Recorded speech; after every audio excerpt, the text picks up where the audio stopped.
मित्रों, कलयुग का आरंभ आज से 5124 वर्ष पूर्व मतलब 3102 बीसी में हो चुका है और इसका अंत होने में अभी लाखों वर्ष बाकी है। ग्रंथों व पुराणों के अनुसार 4 युग सबसे खास हैं: सतयुग, त्रेता युग, द्वापर युग और कलयुग। ऐसा कहा जाता है कि कलयुग में पाप अपने चरम सीमा पर होगा। वर्तमान में कली काल यानी कलयुग चल रहा है। आपके मन में ये सवाल उठेगा कि जब कलयुग अपने चरम सीमा पर हो तो इस युग में लोगों को श्राप नहीं लगेगा।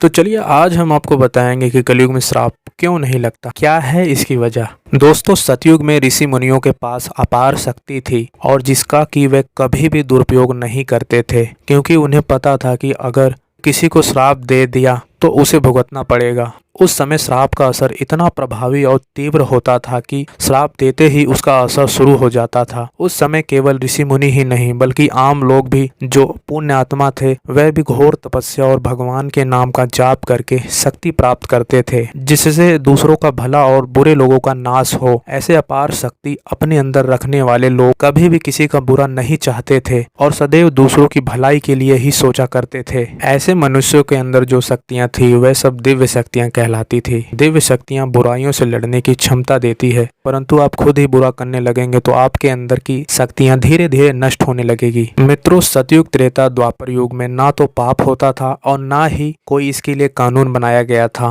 और पाप होता भी था तो उसे नाश करने के लिए भगवान स्वयं इस धरती पर अवतार लेकर उसे नष्ट कर देते थे। उदाहरण के लिए जिस तरह सतयुग में भगवान विष्णु ने नरसिंह अवतार लेकर हिरण्यकश्यप का वध किया था, उसी तरह आपने सुना ही होगा कि त्रेता युग में भगवान विष्णु ने स्वयं राम जी का अवतार लिया था, जिसके कारण धरती पर आतंक मचा रहे रावण का नाश उन्होंने खुद ही किया था। वहीं भगवान श्री कृष्ण ने द्वापर युग में भगवत गीता में पांडु पुत्र अर्जुन से कहा कि तीनों युगों में तो इंसानों ने पाप नहीं किया, परंतु कलयुग में पाप करने वाले लोग होंगे। अब इसे छुटकारा पाने के लिए केवल एक ही उपाय है, श्री हरि का नाम लो। इस युग में सबसे ज्यादा पाप होने की वजह से पुण्य आत्मा बहुत कम रहेंगे और पापी आत्मा इस धरती पर सबसे अधिक होंगे, जिसके कारण किसी को भी श्राप का प्रभाव जल्दी पड़ने वाला नहीं होगा। कलयुग में यदि कोई मनुष्य किसी को श्राप देता है तो उसका प्रभाव पड़ेगा, मगर उसका असर धीरे धीरे होगा, क्योंकि जिस व्यक्ति ने श्राप दिया है उसने भी कभी न कभी तो पाप किया होगा, जिसके कारण उनकी श्राप का असर धीरे धीरे होगा। आपको बता दें कि कलयुग में एक पुण्य आत्मा का मिलना बहुत कठिन है।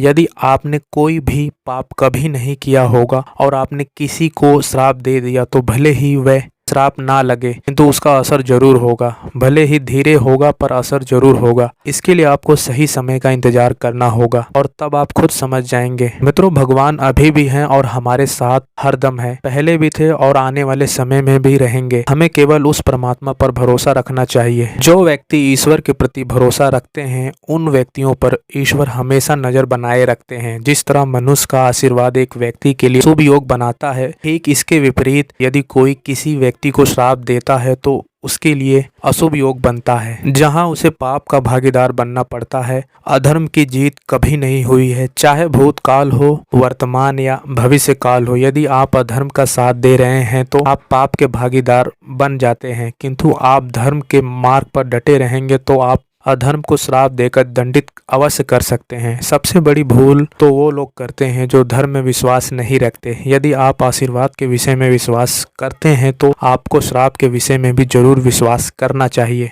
तो आज के इस वीडियो में आपने जाना कलयुग में श्राप क्यों नहीं लगता और इसके पीछे क्या कारण है। दोस्तों, प्रभु हरि का नाम लेते रहो और सनातन धर्म के मार्ग पर चलते रहें। वो ऊपर वाला हमेशा आपके साथ था, है और रहेगा, चाहे जैसी भी परिस्थिति हो। वो कहते हैं ना, भगवान के घर देर है पर अंधेर नहीं। आज के इस वीडियो को हम यहीं पर समाप्त करते हैं। आशा है आपको वीडियो पसंद आई हो। वीडियो पसंद आए तो वीडियो को लाइक करिए, शेयर करिए और अगर आप चैनल पर पहली बार आए हो चैनल को सब्सक्राइब करिए और बेल आइकन को दबा के ऑल पे क्लिक कर लीजिए, क्योंकि इसी तरीके का हम धार्मिक वीडियो इस चैनल पर अपलोड करते रहते हैं। हम मिलते हैं आपसे फिर किसी नए वीडियो में, तब तक के लिए जय श्री राम, जय हनुमान।